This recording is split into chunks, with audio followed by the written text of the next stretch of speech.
Hi everybody, so I'm back with another episode of Coffee Talk, and I have my dad here with me again, right? So thank you so much for the support on the last episode. Lots of feedback, and I just really appreciate it. My dad really appreciated it, and so we wanted to continue and have more conversations with you all, right? So one thing that I've kind of been dying to discuss and talk about for a really long time, which is ironic because at the time I refused to speak about it, but sexuality, right? Especially in the Black and Brown community, and I don't want to say issue, but the topic of queerness, right? So I am a queer young Black man, right? This is my dad. Straight Black man, married for 20 years. 20 years. And so, a little backstory, right? So at the time, I don't really believe in coming out.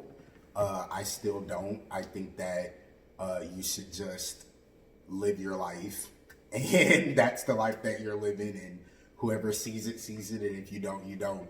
But at the time, when I was younger, I did reach this point where I felt like I want the people who know me, care about me, and love me to know me, right? For real, to be inside of my world. I didn't want to start creating two different worlds where my family was in one and I was in another, right? And so, but what's ironic about having this conversation today is I never spoke to my dad. So I spoke to my mom and my grandma and even my stepmom and cousins, not a bunch of people, but I hit a couple people, but I didn't tell my dad. I didn't speak to any of my brothers. And there was really no rhyme or reason at the time, but I guess I felt like he wouldn't care. Like I was just like, it'll be a waste of a conversation. Like I know I'm already stressed enough, I'm already anxious enough, like dad's not gonna care, I'll just whatever. And more on this story later. So for you, so we've never had this conversation, right? Yeah. We're having it for the first time today, and we're gonna have this on camera. We're gonna have it on camera, and mind you, I've brought a boyfriend home for holiday, right? Many pictures, right? But I'm the type to just send it, and hey, this is what I'm doing, this is where I'm at, this is who I'm with no context, and I guess I never really bothered to take the time to see what you thought, if you had thoughts or anything, and so here we are today, right? Yeah, just you and me having this conversation, right? Me and you. Yeah. So let's start here. So tell me briefly about, kind of where you came from, the environment where you came from. Were there gay people? Were there not? Right? Like, what was the landscape for you around this topic coming up? Yeah, no, that's a good question. For me, growing up in the South, there was a lot of stereotypes around homosexuality, and none of them were positive stereotypes. They were all very negative. And so, I was taught growing up that homosexuality, that was something that certain people did, but it was very much under the covers. Yeah, right. It was like in the dark, and we actually had people in the family that were quote unquote played on the other team, what have you, but they were always kind of in the corner somewhere or in a closet. So we didn't really talk openly about sexuality for me growing up. And again, growing up in the South, there was a lot of heavy stereotypes around sexuality through religion and just. I could imagine it's still like that in a lot of places today. And so so it was hard to talk about or to actually be educated around the subject. So for me, I spent a lot of my early life trying to understand, sexuality in that way. But then also just to educate myself on what it means for a person to come to that conclusion in life, but then also to live, a lifestyle that's counter to the dominant culture. Right. Yeah, and so I've kind of come to the understanding now how difficult that is, right? How difficult a path it is for any person, let alone someone as close to me as you are and your brothers. It was quite a learning experience for me. So would you say that like it was probably pretty homophobic? Well, yeah. I mean, when I was growing up, it was for sure. Like just period. And I played sports, and so you're in that culture as well. And being gay, or the thought of being gay, was like a death sentence. Yeah, exactly.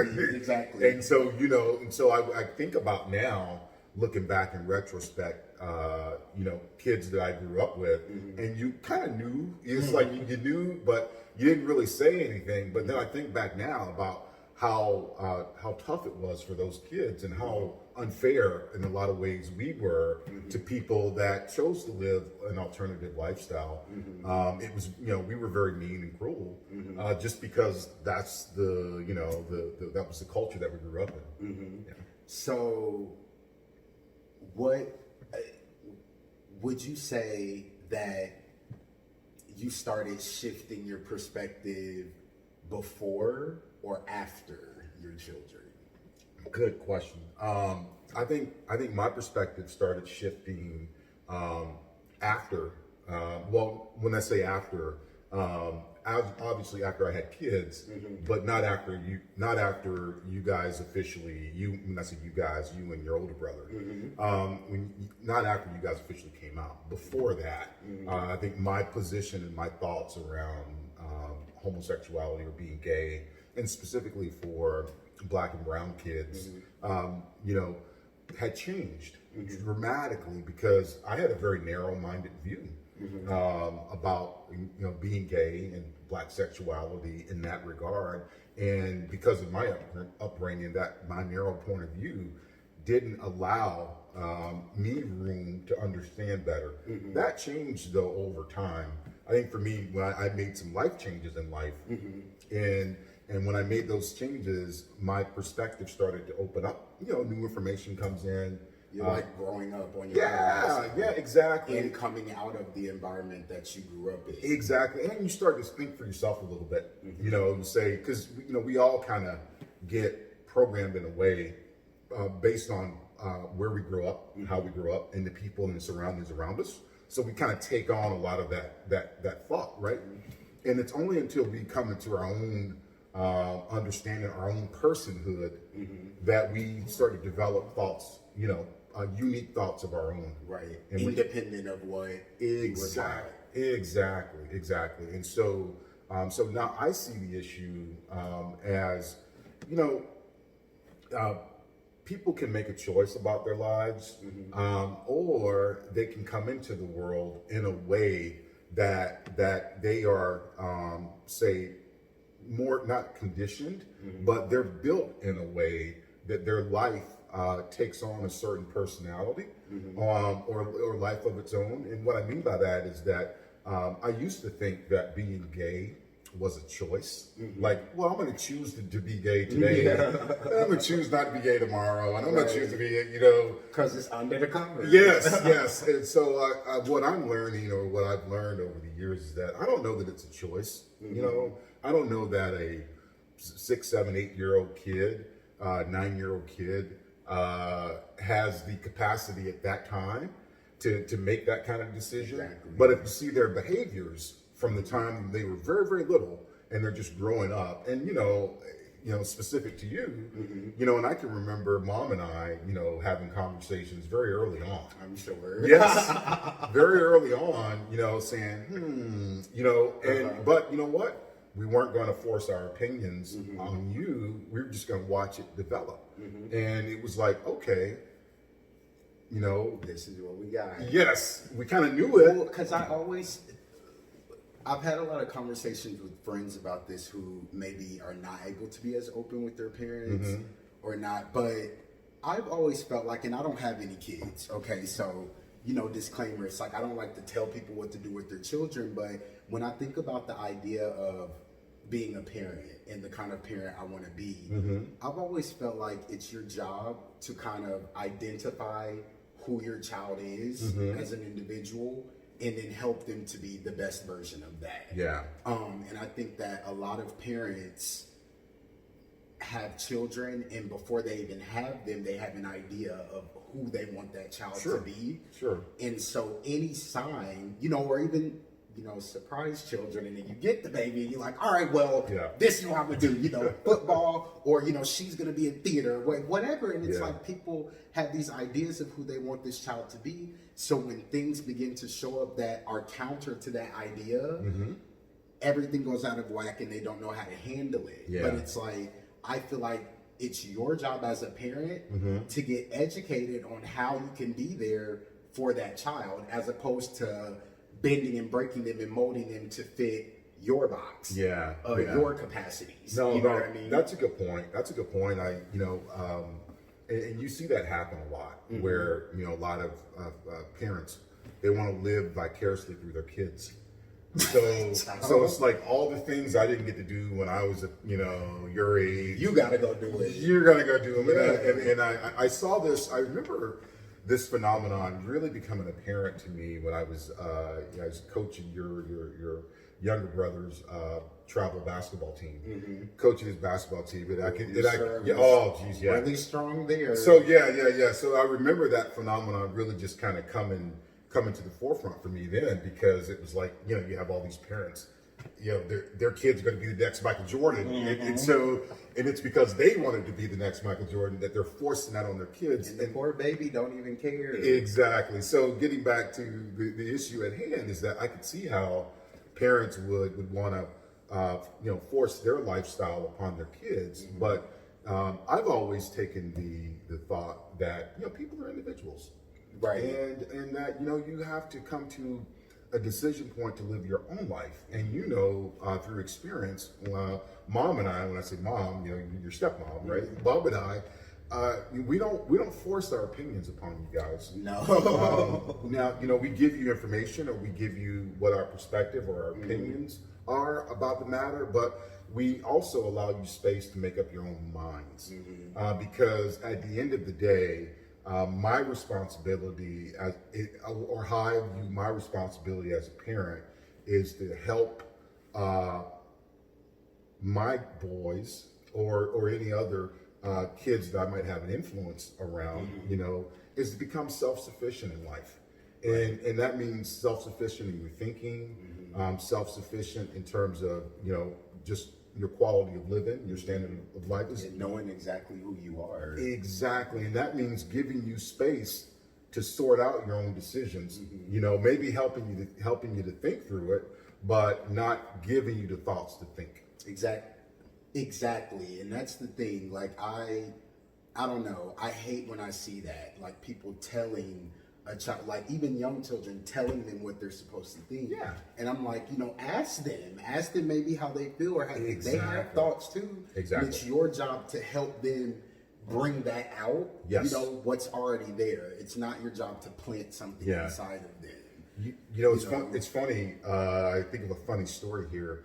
But you know, your brothers used to think a lot.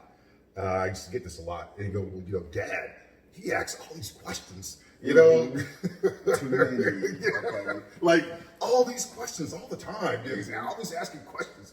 Well, you know, I would do that because I'm seeking to understand, you know, and it's like, and I think as you know, as parents, we have to seek to understand sometimes.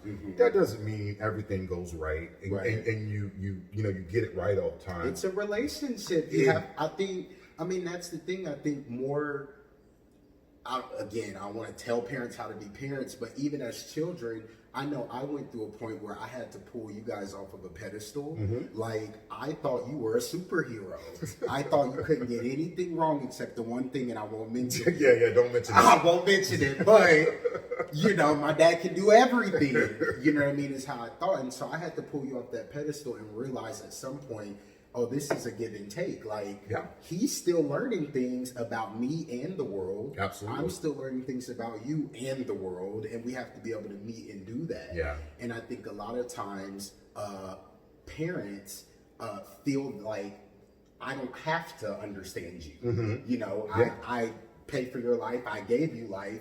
What I don't have to understand you. I don't need to do that. Yeah. And I think that kids, you know, oftentimes give up on that because it's like, if that's what you're met with, you don't even want to try to understand how I'm feeling or what. So you're not my friend. Yeah. Like, let's just not. No, you know? that's true. I agree, and I think there's an evolution in how parents relate with their kids. There's a little bit of an evolution because like when you're a little kid, maybe the style of communication is more directive. It is just do what I say. Yeah. I don't have time to explain all the reasons why Right. sticking your finger in the light socket is a bad idea. Right. Like, Right. like, I don't have time to explain all that to you. Just don't do it. Right. But I think as people evolve and they mature and grow up, right, then the how you communicate changes, and so you have to be open. I think as a parent to hear your kids out, but then also on the other hand, I think the kids also have to be open to hear the parents out as well, especially if the parents are not, just pointing their finger at them. Right. Exactly. If they're actually opening up space to have a conversation, a real dialogue, then I think we have to be open and honest within that dialogue. Because I think at some point, you have to be honest about the fact, and again, sometimes people don't want to admit this in these type of relationships, Yeah. like older and younger. But, I have to come to grips with the fact that there are many things and experiences that you have had that I have not. Yeah.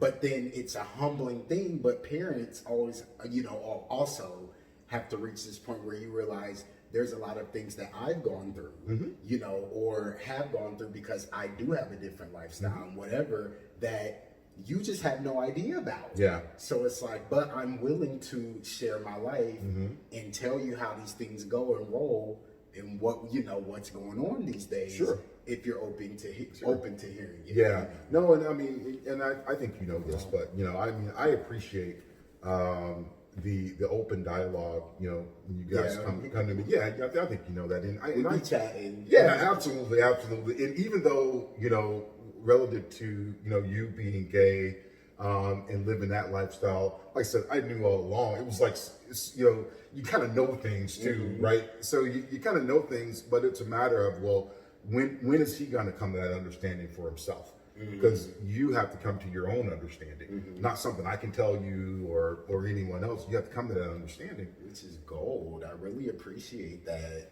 Honestly, I mean, that's what I mean when I say that's why I didn't feel the need to have this whole conversation with you and because I feel like that's how you are. Like, you kind of get it, you understand things, you see things, you know things, and I know how your mind works, and I know that you want us to think for ourselves. Yeah. Like, you don't really get much out of that. No. Like, it's just like, okay, be you. Exactly. Like, I want to see you doing that. Yes. And I feel like for me, for many years, that was my grief. Like, I'm just like, dang, I do just want to be myself. How do I get to the point of doing that? You know what I mean? Will everything change? Will it not? So, okay, so how did you feel? How are we on time? Okay, so how did you feel when you, I guess, not found out, because I never called and spoke to you. Yeah, but when it became official. Right, okay. When it became official. Well, I think my first reaction was I was actually happy for you.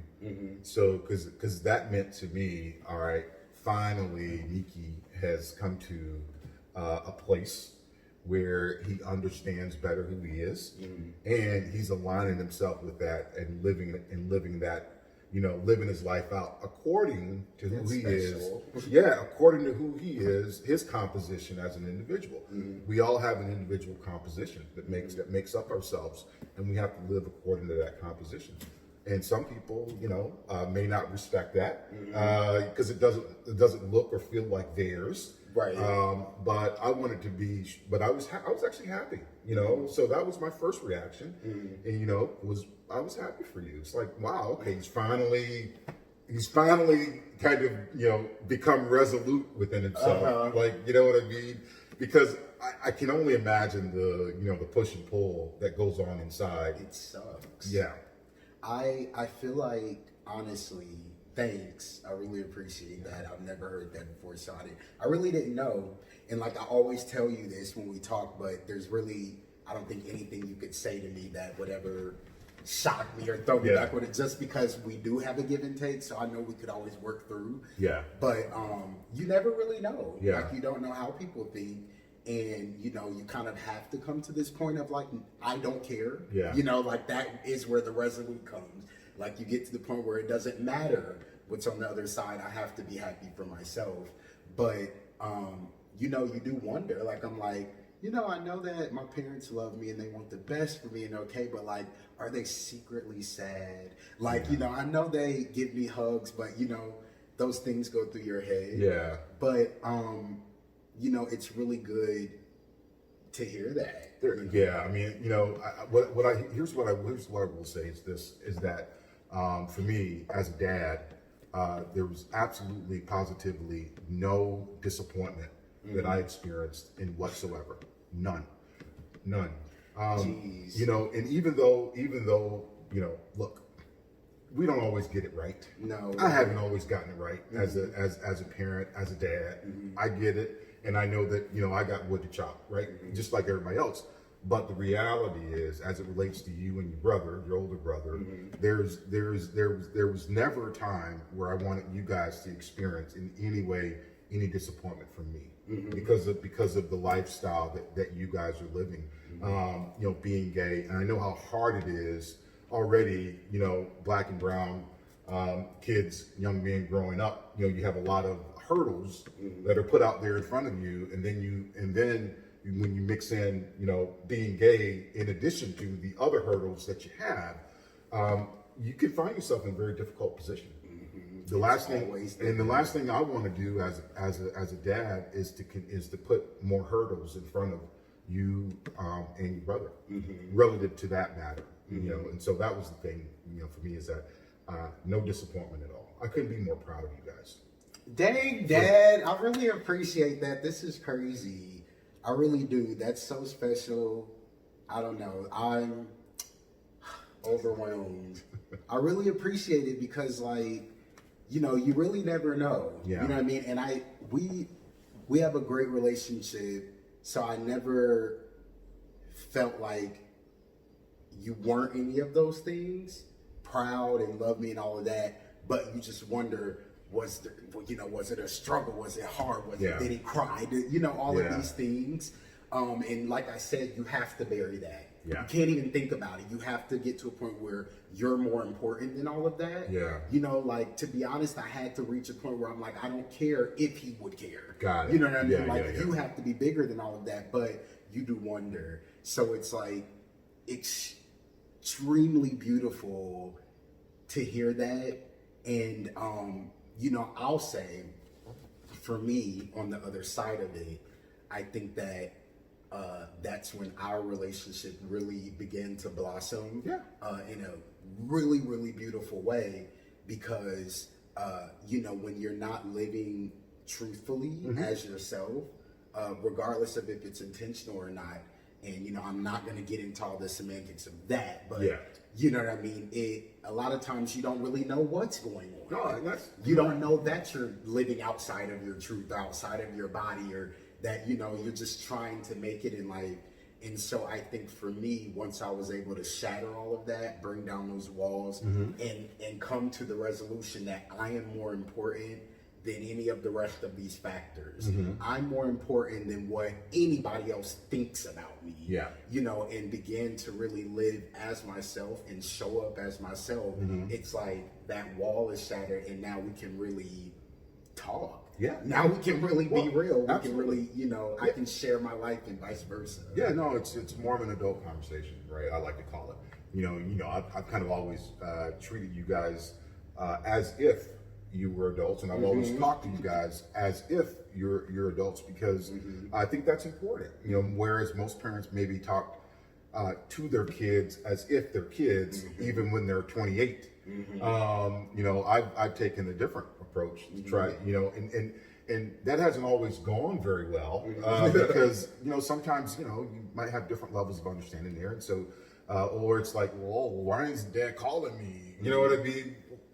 I try to treat you guys as if you're adults, because eventually you end up in that place, whether you want to or not, where you have to be an adult. And so why not just get ready for that sooner than later?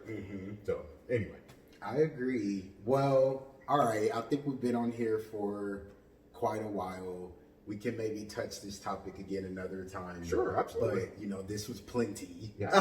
Well, yeah, and in closing, I would just say that for any parent that finds themselves wrestling with the fact, that your son or daughter may be gay or any other alternative lifestyle that we see these days, I would say approach that that subject very tenderheartedly. I'm not going to tell people what to do or what to think, but compassion. But I would say have a tender heart. I mean, it's very difficult and challenging, and I'm seeing it firsthand, having two sons that are gay, firsthand how the impact that has in the emotional toil that kids go through when they're discovering themselves in that manner. And so I would just say, as a parent, be tenderhearted. Thanks, Dad. Thanks for doing this. Absolutely. Love you so much. Love you. All right. Thank you, guys. We really, really, really appreciate the support. Of course, if anything here resonated, please comment and let us know, again, like you did last time, how it hit you, how it impacted you, if you would like us to speak about more. Of course, all of the views, opinions, everything here are our own, from our own experiences, not pushing anybody, forcing anything, telling you what to do, but just rather sharing our lives as a testament that you can have conversations, you can communicate, you can work through these things, you can be yourself.